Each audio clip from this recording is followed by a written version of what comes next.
So just something I've been wanting to do since I was, a young captain walking around the streets or the flight lines of all the bases I've been part of, and just seeing the lack of representation, and just trying to be an inspiration and a motivation for other folks that, don't see what they're looking for in the standard figure, if you will, from being a pilot or a fighter pilot specifically. Yeah, man. So obviously, look, it kind of is rooted halfway. It's halfway rooted in the origin story of or the legacy of the Tuskegee Airmen. Seeing the HBO original movie, Tuskegee Airmen, with Lawrence Fishburne and Cuba Gooding Jr., like that was something that really opened my eyes to what the Tuskegee Airmen were.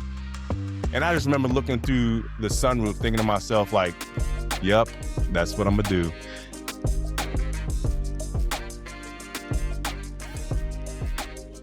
Mr. Colonel Aaron Jones, my man. Yeah, trying to be like you when I grew up, you know what I mean?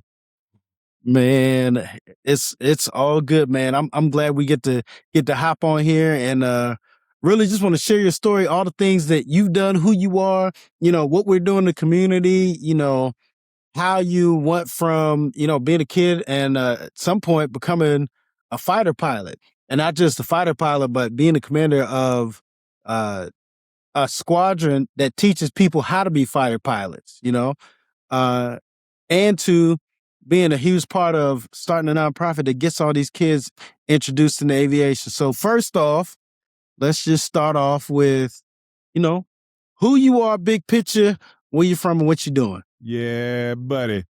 So Aaron Jones, you know what I mean? Been doing this Legacy Flight Academy thing since pretty much its inception in some shape, form or another.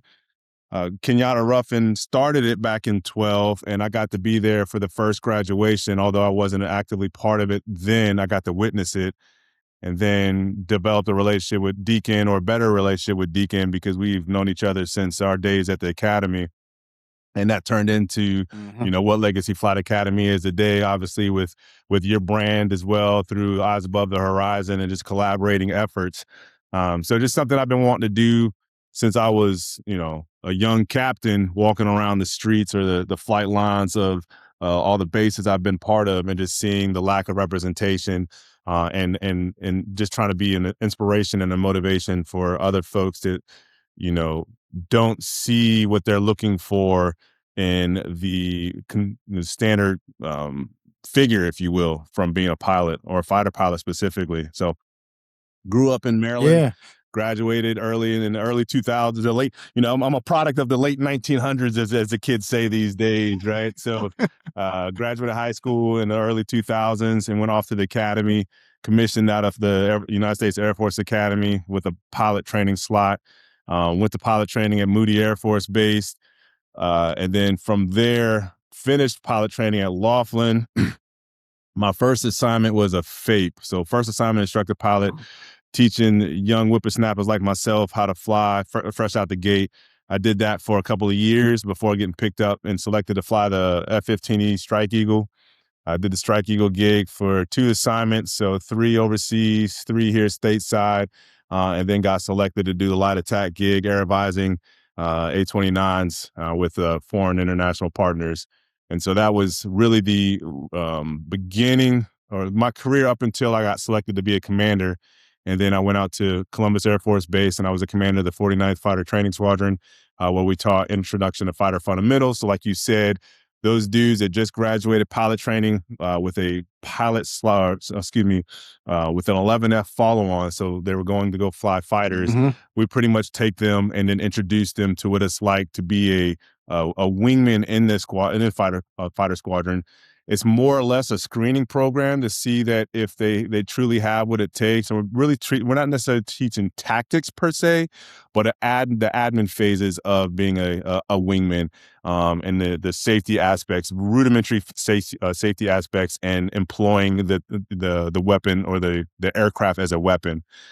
So I did that for 2 years as a commander, a little bit of time before and after flying the IFF mission. And then I went off to school on the leadership track, as they say. So that's my career in a nutshell. 20 plus years in, almost 20 plus years, about 20 years in the cockpit, 19 years in the Yeah. cockpit before I got my first non-flying assignment. So blessed in a lot of ways, and looking forward to being able to give back as much as I can. So that's it in a Man. nutshell, man. Really, really looking forward to being able to do what we can do with Legacy Flight Academy, and obviously what that turns into. You know what I mean? Yeah, man. And it's funny, like when you know somebody long enough that like their origin story and like how they started, but it's like every time you tell me like how you got started, like what drew you into it, it brings me flashbacks of like, a lot of us that bring us in aviation. So I want you to tell everybody like what it was that drew you into, I want to be a pilot in the Air Force. Yeah, man. So obviously, it kind of is rooted halfway. It's halfway rooted in the origin story of or the legacy of the Tuskegee Airmen. Seeing the HBO original movie, Tuskegee Airmen, with Lawrence Fishburne and Cuba Gooding Jr., like that was something that really opened my eyes to what the Tuskegee Airmen were. But my mother was an F-15 avionics airman. And so we got to be, I wouldn't say we grew up around the flight line, because my parents separated when I was young, and my father raised us as a single father here in Maryland. And so we would spend time with my mother, and specifically enough, there's one story that really encapsulates why I chose the route that I did and what was the inspiration behind choosing this as a career field for me, or a life rather, because I've been doing it for the better half of my life at this point. But we were in Japan, and there's two ways or multiple ways into the base. And we always lived on a side of the island where we came in through the flight line side. And this particular day was like most days in Japan. It was bright and sunny. The sun was shining, blue skies, clear blue and 22, as they say. And we hit the flight line, and perimeter road, for most people that live on grew up around the airline, there's always a road that goes around the airlines, or the flight line, excuse me, and then puts you on the community side of the base, right? So on one side, there's the military side where all the things happen to get the mission going and keep it going. And then on the other side is like the community side where the housing's at, the shopping, the restaurants, and the common areas, if you will. And so we hit perimeter road, and my mother back then, to accommodate 3 growing boys, had a van. Like, it was very Teenage Mutant Ninja Turtle style, right? Had a sunroof on the top, the windows that slid open, very 80-esque, you know what I mean? And we hit flight line, perimeter road, and we started traveling around it. And in this moment, I don't know what made this day different, other than the calm winds and the like, but as soon as we hit perimeter road, I could smell the JP-8 just burning. I could hear the rumbling of the F-15 as it was about to take off. And as it starts to take off, the collision course that we were on, if he had done nothing else, right? He's accelerating down a runway. You hear the rumbling in the air, the smell of the JP-8. And if he had did nothing else at that moment, when he lifted off, he would hit our car, right? And it's just the way the line of sight worked. Obviously, that wasn't the intent. But as soon as he lifted airborne, you see the gears retract. And in that moment, man, I felt like it was just me and the plane. Like, I'm watching this thing, and it's watching me, even though it's not. But I'm in this moment, and just encapsulates everything that was going on. And as he was about to be right over our van as we're driving through, he just does what we call a max performance takeoff, and perceives to be straight vertical. And I just remember looking through the sunroof, thinking to myself, like, yep, that's what I'm going to do.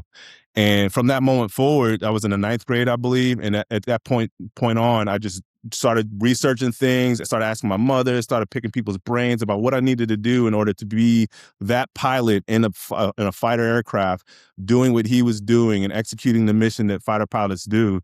And then the rest is history. I figured out how to get to the academy, made sure my grades were legit, started doing the community service thing, all the aspects that were required to make sure that I was competitive to get to the slot into the academy. I started pursuing it. And, the rest is history, as they say. I didn't fly the C model, which is what that was at the point in time, but flying an F-15E is arguably one of the next best things, if not the best thing for me, based off of all the things that I truly found out to be in love with from a fighter pilot perspective, right? From the multi-role platform and the like you said, bomb drop and missile shooter, right? And the C model is just, for all intents Yeah. and purposes, shoot missiles. So yeah, Yeah, man, man. that's the Man, start of it, it's man. That's what happened, and here the rest is history, as they say. and that was you said that was Okinawa, Yeah, that was in or Japan. was it Yep, the sure South? was. Okinawa. It's funny because I was talking to Alex, and he had a similar story, except his was a little bit older because he saw SR-71. Yeah, Uh, Grandpa Alex is a lot older than a lot of us. He still looks. He doesn't look it. He's holding on to that hair, and the hair is letting him keep it too. You know what I right, mean? But right. yeah, Grandpa Alex got stories for days, man. Oh man, Don't tell him I said man. that. So don't worry, he'll see this. So, man. So you think about it.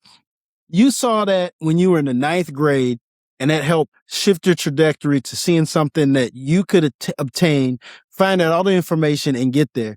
And luckily for like you and some of us who were able to live in an environment where we could see that, and whether we realize that I have access to people who can kind of point us in the direction or connect us with people from 9th grade to getting to graduating from high school and going to the academy. And I noticed from doing interviews with the Air Force Academy and things like that, you have to start that young to really find yourself to be competitive for the Air Force Academy. You can't find out as a senior and then try to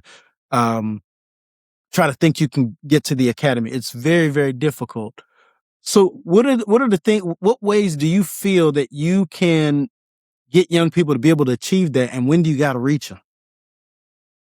In order to get to the academy, like you said, it's super competitive in the regards of not just physically but academically, right? There's a lot of things, a lot of components that go into making yourself competitive for the academy. And it's not just academically. There's a physical component to it because they want well-rounded leaders. There's a community service and character and leadership component it's a tribute to the application process. And all those things don't just happen overnight, right? Like we can develop you into a Yeah. good leader. We can develop you physically. We can develop you academically. But some of those things have to start early on in your journey to make it. Now, that doesn't mean you can't do it the later you get into it, right? There's Right. folks that probably don't figure out that's what they want to do to their sophomore, juniors, or in high school. I would argue that senior year is probably too late to join fresh out of high school because of just when the application is due. But it doesn't mean it can't Right. happen. But it's just going to make you got to be top notch if you decide to do that later in your journey. So really, it's just a matter of exposing the youth to something that's different. Maybe they're not used to seeing. Maybe it's something that they didn't grow up around or have the role models or the opportunity to be around folks that are serving. Like I was, right. But so I would say that it's definitely something that the sooner you figure it out, Civil Air Patrol, Junior ROTC or JROTC in high Mhm. school, the sooner you find those programs and start to learn and develop your character to make yourself competitive in that arena, the better you'll be.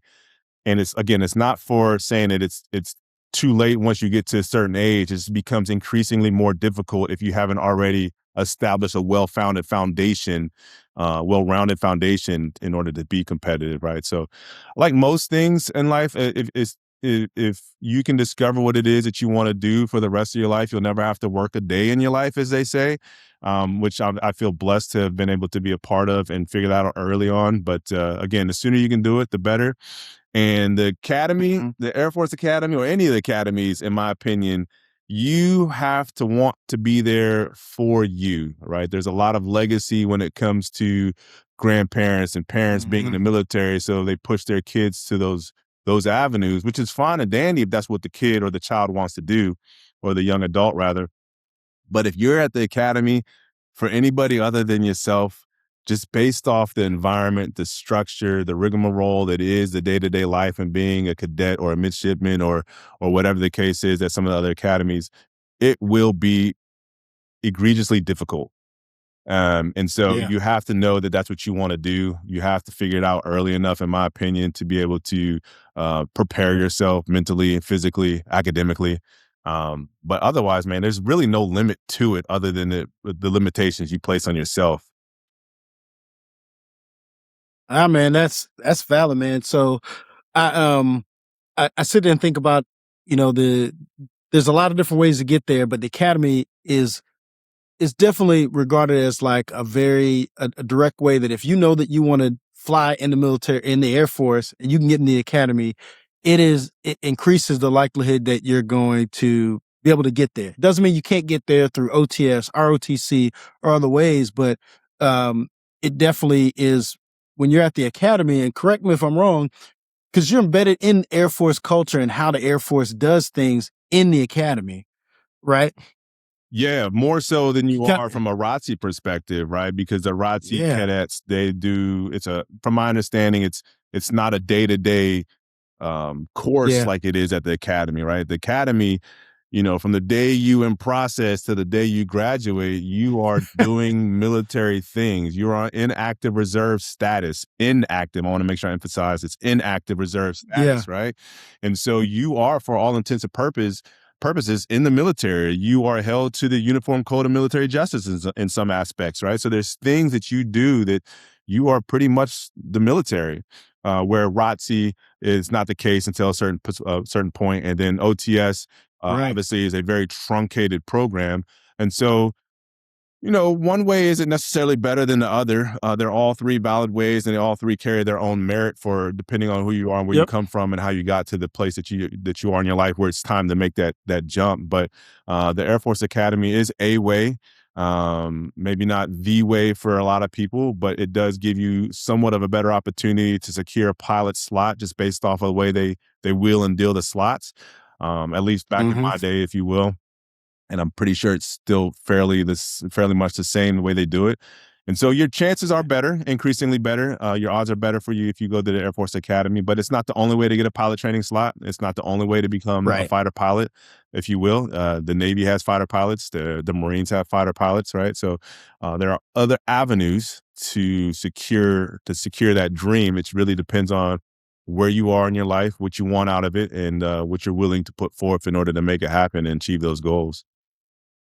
Yeah, I think, and that you brought up a good point is even if you can't go one way, there's so many different ways to achieve that goal, whatever that goal may be. You can Absolutely, go this absolutely. way, that way, another way. There's 10 different ways to make it And happen. that's in life in trials and tribulations that make your story, and that's what makes you unique and what makes your story. Like I said, your stories, everybody's journey is going to be slightly different. Even people who have the same journey or it parallels each other. There's certain branches, certain life issues. After that, you go to pilot training. How was pilot training for you? It was so I didn't have the background that a lot of folks have, going into pilot training. I had never flown before. Maybe I had one introductory flight when I was in CAP many years beforehand.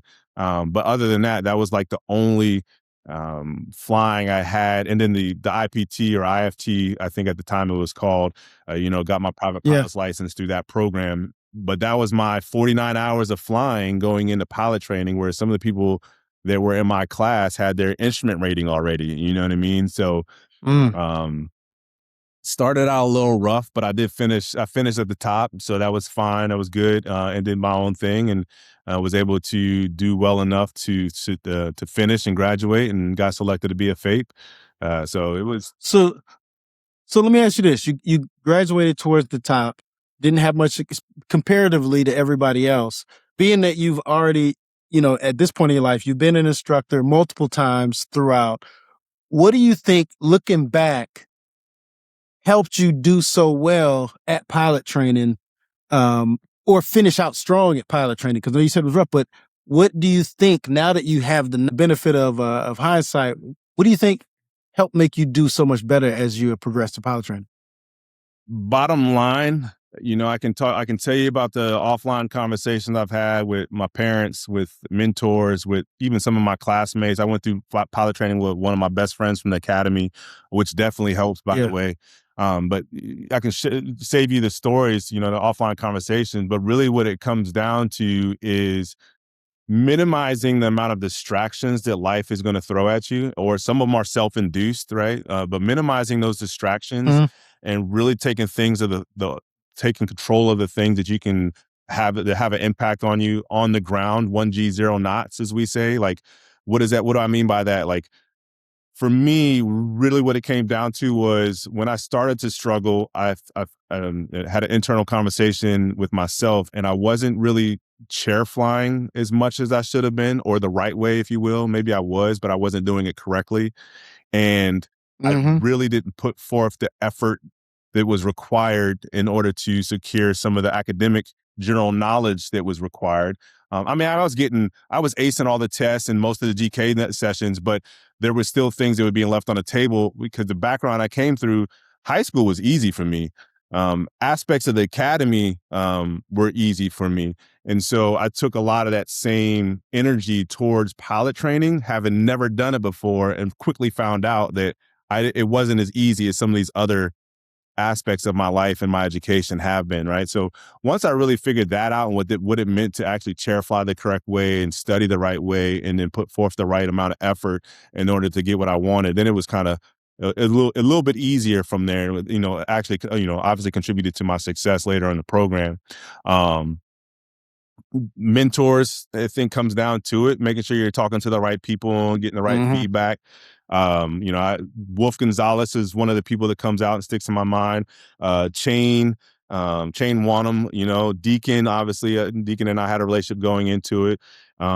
Deacon, Chain, Wolf, those are like the top three that just stick out to people who I leaned on when I was going through pilot training in order to get some of the questions answered that I needed to get, right? So taking care of the things you control, your chair flying, your general knowledge, your GK, your EP-manship, so emergency procedures, how you're going to handle those, and then making sure that you're talking and communicating. As soon as you feel like you might have a hiccup or an issue or something's not getting, you're not understanding something the right way, the way you think you need to understand it, reaching out to your instructors, right? It doesn't have to be people outside the Yeah. program. Like, it can be anybody. It can be someone that's been there, done that, or even someone that can help you facilitate or navigate those troubled waters, right? Whether it's your pastor, your parents, your brother, or anybody you have that, that relationship with. So I would say those are the things that kind of helped springboard me into the right direction, and try to minimize the distractions, because I had plenty of distractions, man. Um, Oh, yeah. so UPT or T6s was, once I figured out how to fly the T6, it became pretty easy. T38, my flight commander really, she did a lot of great things for me from a mentor perspective, counseling perspective, right? Like, not just pulling me aside and yelling at me, but pulling me aside and really figuring out what it is that she could do to help me out, right? So I've been blessed in my journey to have people that were looking out for me, right, wrong, or indifferent. And to that point, I'll also say that, um,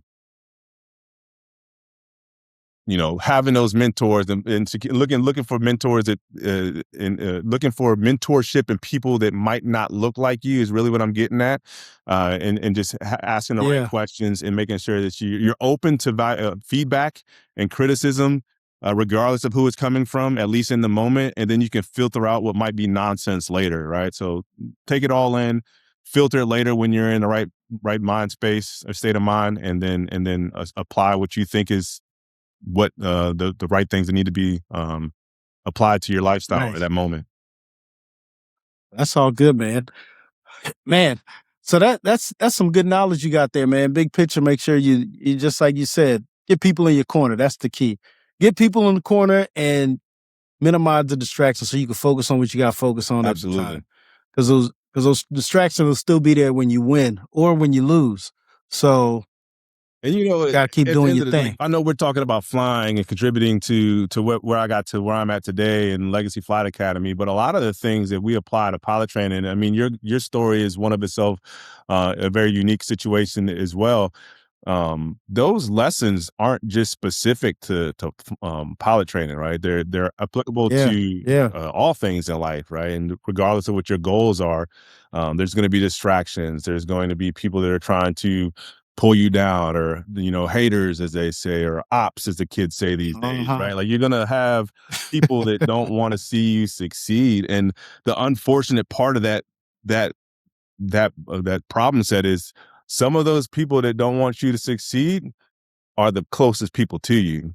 And once you figure out who it really is in your corner and be able to filter out the nonsense and the distractions, like, life is not going to be not easy per se, but it'll be easier once you learn to cut the people out Yeah. that are holding you back. Right. So, yeah, man, it's just a lot. Life is life, man. Life is going life all the time. And it's just That, all on how you that's deal with it. it and the people that you put in your corner to help you deal with it. Right. So, If you start recognizing some of these patterns earlier in your life and career, it'll help you as you go further along, which is why when I watch people who I'll say struggle in life, they're consistently making the same mistakes that they made when they were younger and don't learn from it. And the people that I see as high performers or who are continually performing at every level, they are learning how to be resilient through different aspects of their life and applying it to the next level, to the next level, to the next level. Because it's usually not, from my perspective, not usually like a skill thing that stops people from up top. It's that they get distracted and get pulled off track or let things pull them off track over and over and over, and they can never get traction and keep going up the ladder. They keep falling off. or the first time they face a difficult situation, it's they don't want to keep going or figure out how to go around it. You know what I Yeah. mean? So, and that's what I found with the Yeah. whole pilot training thing. There was a point in time where we were trying to make pilots out of anybody, and what I found was that if you specifically Air Force pilot training, right? Like, again, going back to the academy, I apply that same Yeah. methodology or that state of mind or mentality to pilot training. If you are not in pilot training, Air Force pilot training, because it is something that you want to do, you're going to struggle. And as soon as you struggle, instead of trying to figure it out, because internally this is what you want to spend the rest of your life doing, you're like, I don't want to do this anyways. What's next? You know what I mean? And so you really have Yeah. to, and that's a lot of things, right? You really have to be doing what you want to do because you want to do it and you see the good and the utility in you doing it. And that's what's going to help give you that internal intrinsic motivation to overcome whatever obstacle is going to be placed in your way. Because if it's not what you really want to do, as soon as things get tough, you're just like, all right, what's the next thing? Because you're always going to, I don't want to say you're always Yeah. going to be looking for, but people tend to look for the easy way to do things. And so as soon as things get tough, if it's not for them, then they just figure out something else to do until it's no longer tough, right? And that's one way to go about life, but I would argue it's probably not fun and it's definitely not worth it. So, Can't be fulfilling, that's for sure. some people Just aren't looking for fulfilling either. You know what I mean? But you're right. you're right. You're and so and I think that goes to like when you look at people who I keep saying high performers because the people who perform high at a high level are the ones who aren't looking for the easy way generally. Right. They're looking for the challenge and looking ways to continue to go better. And I wonder, as you were the commander and instructor at IFF, would you say there's certain characteristics of the folks that were in that program or that were making it through that program, what differentiated them from people who don't achieve their goals or people that don't do as well in things, and not even necessarily saying flying, but just were there characteristics you think that are positive that people can apply when it comes to achieving their goals and being at a high performer? I mean, you obviously can pick out the students that are going to do well from the moment they walk in the door. It's less easy to pick out the students that are going to have a difficult time going through because Okay. especially in the program that we were involved with IFF or Introduction to Fighter Fundamentals, most of the people that got there, they didn't get there from sheer luck. Like there's a lot of talent Right. involved with getting through Yeah. T-60s, tracking T-38 for the fighter bomber track, and then going through that program and then dropping fighters, right? Some of it's luck, some of it's timing. Timing and luck it plays into it a little bit. But for the most part, they're instructed pilots, and the way the program is set up is not designed to just push anybody into the fighter pipeline. So Right. at the jump, there's a level of expectation that these new men and women are there because they have the skill set to be there, and now it's our job to make sure that they have the skill set to continue, or the character, or the tenacity to finish. So I say that to say that it's easy to pick out the ones that show up with a mission and a dedication to do well. It's not so easy to pick out the ones that are going to fail, because as soon as they start flying, then that level of flying that we would teach them, again, max performing the aircraft, that's really when you would start to figure out if they were going to have issues or not. Um, if I look back and think about the people that finished the program, they were on. So I think if I remember correctly, because it changed throughout my time there, you had anywhere between 3 and 5 times to fail a sortie. So you could either 3 sorties or 5 sorties or any derivative in between there.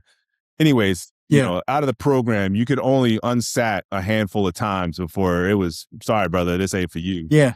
Yeah. And we had dudes sitting on their, like, if they hook this ride, they're done. No questions asked. Sorry, bro, you've had your chance. You're going home. We've had dudes finish the program, like 2/3 of the program sitting on that ride, right? That we call it their EC or their, right? Yeah.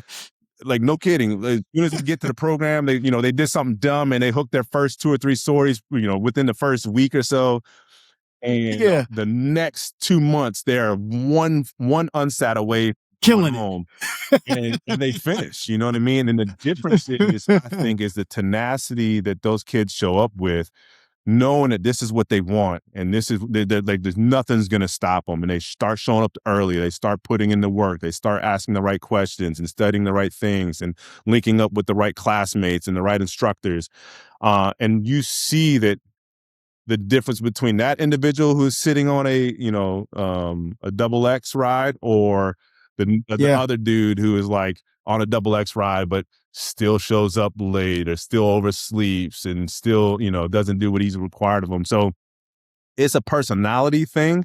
It's a motivation thing. It's an internal dialogue that they need to have with themselves to figure out what it is that they Yeah. want. Um, but it's really tough to really figure out who is who until they are put to the test.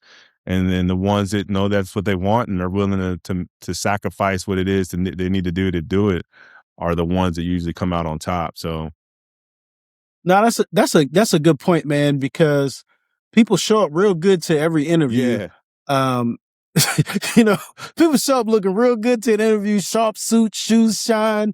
Yeah, I'll do anything right, to be here. right, right, You right. And know? then things get hard, and they're like, oh, I don't know. We're like, whoa, Right. whoa, whoa. I didn't know this was gonna be a real Wait, job. I didn't know it was gonna study. What? So it was Oh, good, man. There was a lot of That's good. there was a lot of good students that finished the program really well, and there's some That's students good. that finished the program not for in maybe not as well, but still did pretty good towards the end. They And made it, yeah. and then there's some that just didn't finish, and they're off doing great things somewhere else, right? So Right. Now that's good though, man. I mean, it's a good just indicator. It's like all the stuff ends up going back to like life, and different levels of it is everything's good till things get hard, and then that's really when you find out, I think, in a lot of cases, who really wants it, or who are people going to keep pushing when things get difficult. I mean, at every phase. And what I've always tried to figure out is that something that you can teach? How do you get that? You can't, I don't think you can teach it, but I think you uh, can you inspire people to have that? Like how do you develop that into somebody that drive and ambition? Like, how do you get that out of somebody? that's a good question, man. I don't know that it's something that you can teach. I think it's something that has to be experienced within each individual, right? And I keep falling back Mhm. on, it has to be something that you want to do. If you're doing something for any other reason than your sacrifice or your family or whatever the case may be, when I say your family, I mean like because the success of your family, the living the life of your family is predicated upon your success of what you're doing. If you're not put in a situation where it's truly, I don't want to say truly live or die, but make it or break it, I don't know that Yeah. people really understand what they're willing to do, what they're willing to sacrifice, what they're willing to give up in order to make things happen, right? I can't play, Xbox this weekend. I can't go out this weekend. I have to stop drinking. I have to stop smoking. Like, how many people stop or change their lifestyles after they get the news that, if you don't stop smoking, drinking, or eating this way, you're going to die, right? Like, when the studies are out Yeah. there show that if you live that lifestyle, your odds increase versus if you choose to live a healthier lifestyle, right? So many people wait until they get the news that they're dying in order to change their lifestyle. I think the same thing is true for being able to overcome instances or obstacles in your life for achieving your goals. You won't know what type of person you are until you're faced with the difficult decision of continuing and moving forward or just giving up and trying to find something else, right? I don't. It's tough to develop that and teach that into somebody, right? In my opinion, I can't back that up Yeah. with any science. I didn't read a textbook last night. I definitely didn't stay at a Holiday Inn Express, so I don't know if there's Yeah. legitimacy in that. But I just feel like that's the way it kind of we kind of are. Is you see people who they are when it's time to show up, right? That's when you see their true personality, and that's just based off my own experience from watching students show up when it was time for them to show up, like I just talked about, and in my own life showing up when it was time to Yeah. show up, right? And if I think that although it can't, I don't think it can be taught. And you brought up experience with it. I think the individual has to put themselves in enough pressure situations to find themselves in. Because if they just avoid high pressure or the high stakes, they'll never learn how to push past that. I think that there's times where people can put themselves in it, practice being able to be under pressure and be able to push through it and be able to sacrifice. But I think most people who haven't done it won't do it yeah, for sure, unless they do it, for unless sure.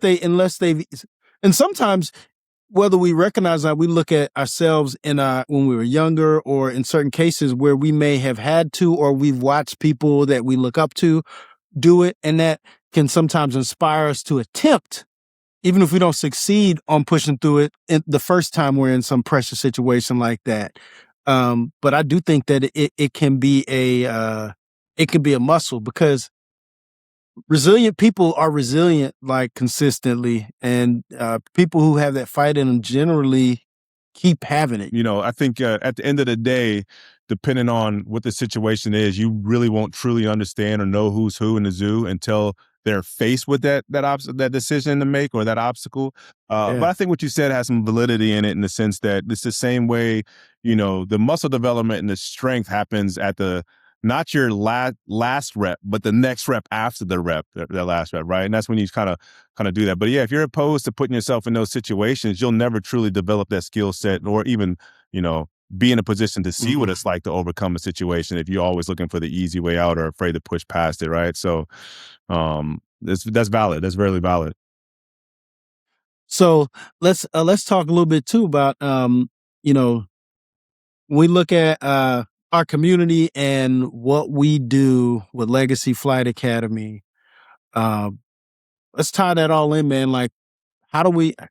Because I look at what we essentially are trying to do. I'm oversimplifying, is try to increase representation, increase opportunities in our communities so that everybody can achieve all the things that we've achieved. Um, how hard is that, and how difficult is that goal, and how do you manage that challenge? The challenge of say the last part again. I'm sorry. The challenge of trying to make that difference, because it's not an easy thing, right? Um, well, we've 2% of black of pilots are black since what, 2000. I think we might be at 2.2% now, 2.5% I maybe. think if you look at industry wide, yes, I think it's just over 2% now, 2.2%. Yeah. And my question is, um, we're fighting to try to increase and change that. How do we keep pushing? Like, why is this important? Because it's been the same. It's like it hasn't changed much. But I know how much effort we've all put into it. Like, why even put the effort, or why is it so important that we do this? I mean, I think the reason why it's important that we continue to do it is the same reason as to why we started doing these programs to begin with, right? For those that don't know, Legacy Flight Academy is a collaborative effort between the three of us, at least the second inception of it, based off of our 3 individual programs coming together and feeding into each other succinctly, and it just kind of meshed, right? So instead of trying to do Yeah. everything and solve the world's problems on our own, we saw the utility in combining our efforts to kind of help maximize our outreach.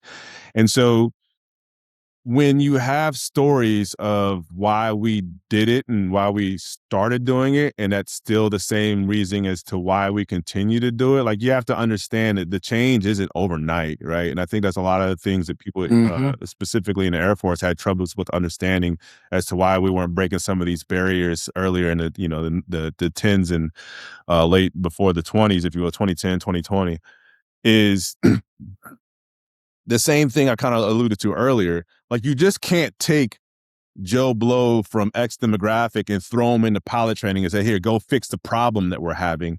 Like, you have to find and inspire the next generation at an earlier age in order to get them to see what those options and opportunities are, in an effort and hope that that's something that they want to do. Because how many students have we taken up for a flight, right? I mean, tens of thousands at this point. We've taken so many. And Yeah. in Yeah. the true value of what we've done, it's still too early to capture the benefits or the rewards of our effort, because some of those students are still in school. I mean, when you start talking about Right. giving, 8-year-olds and 10-year-olds flights 10 years ago, yeah, then maybe they're still just now starting to graduate and going into college. So we still don't know the real benefits of what we've done, because we've been doing it for still very, still very nascent as far as the effort that we've been putting Yeah. into it, right? And so we won't really truly understand that until another 10 years or so. But that being said, you're not going to break 2% in 1 decade, like, that's generational in order to overcome that, right? And at the same time, you Mm-hmm. have to be able to understand that we're not the pilot. I say we by the fact I'm talking about the pilot industry. The pilot industry is not the only industry that does not accurately represent the demographic of the Black community across the nation. When you're talking about 13% across the nation from a Black demographic, only 2% are pilots. Less than 5% are doctors, right? And then even around the same percentages, 6-7% is our lawyers. Like, and then engineers might cap out about 8 or 9%, slightly more, but it's still not 13%.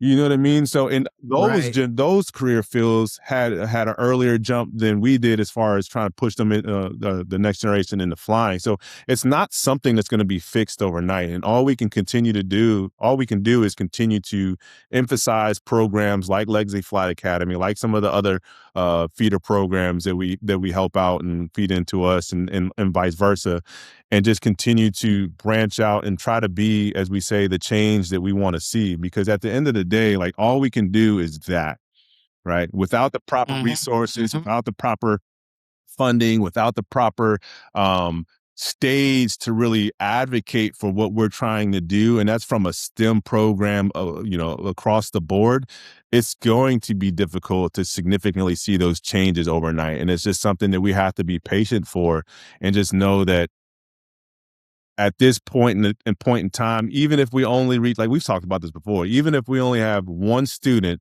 that walks away from any one of our events, it was worth it, because there was one student that probably wasn't going to be there before. Right. And so Yeah. in order to create that ripple effect, you have to keep having one student and one student. Soon it's going to be 10 students, and then exponentially it'll take off, and we'll see something more than that 2% that we've been chasing. Right. So, 0.4% increase in the last 10 years. Yeah, I mean, I'm not a engineer, so I can't say how well that is, but it does seem statistically insignificant. But at the same time, it's still more than we had 10 years ago, Yeah. right? So And I'll say, even despite the numbers, just when I say being out in the field, I see it, a little bit more than we did before, and maybe I'm looking at it differently because of my perspective, but because I'm in the space a lot more, I definitely see us a lot more now. But I also think I know where to look too.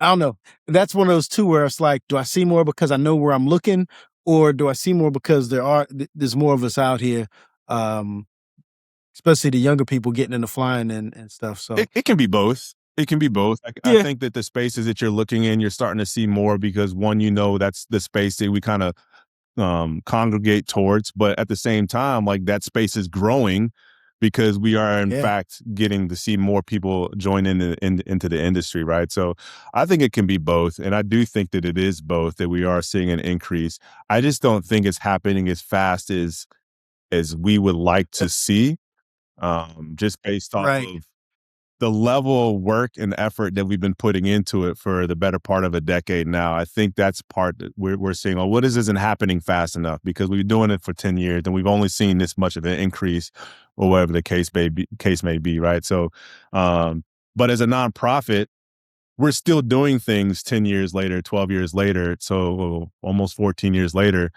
and that speaks volumes in of itself because how many nonprofits have we seen that have started out doing the same mission or similar mission to what we're doing that aren't doing or operating in those spaces anymore, right?